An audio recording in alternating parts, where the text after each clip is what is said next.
అందరికీ నమస్కారం. మనందరి దగ్గర సమానంగా ఉన్న ఒకే ఒక్క ఆస్తి ఏమిటో తెలుసా?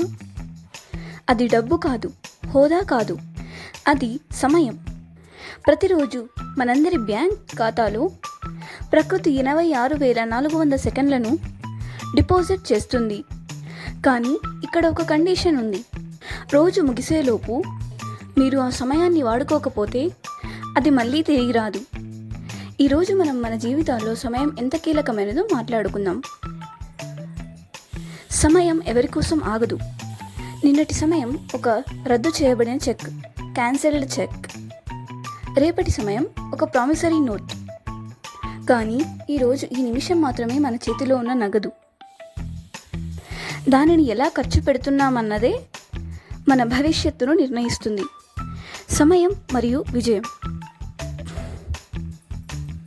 ప్రపంచంలో గొప్ప విజేతలందరికీ మనలాగే 24 గంటలే ఉంటాయి. తేడల్లా వారు ఆ సమయాన్ని ఖర్చు చేయరు, ఇన్వెస్ట్ చేస్తారు, అనగా పెట్టుబడి పెడతారు.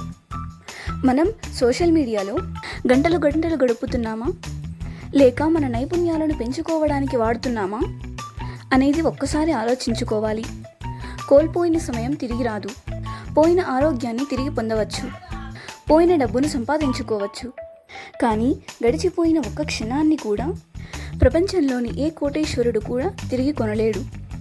సో ఫ్రెండ్స్, సమయం లేదని ఫిర్యాదు చేయడం ఆపండి. సమయం అందరికీ ఉంటుంది, కానీ దాన్ని సరిగ్గా వాడుకునే క్రమశిక్షణ మాత్రం కొందరికే ఉంటుంది. గుర్తుంచుకోండి, మీరు సమయాన్ని గౌరవిస్తే సమయం మిమ్మల్ని గౌరవప్రదమైన స్థానంలో నిలబెడుతుంది. ఈ వీడియో చూసిన తర్వాత మీ సమయాన్ని వృధా చేసే పనులను పక్కన పెట్టి మీ లక్ష్యం వైపు ఒక్క అడుగు వేయండి. ఈ వీడియో మీకు నచ్చితే లైక్ చేయండి, మీ ఫ్రెండ్స్తో షేర్ చేసుకోండి. మరిన్ని ఇలాంటి మోటివేషనల్ వీడియోస్ కోసం మన ఛానల్ని సబ్స్క్రైబ్ చేసుకోండి. Thank you.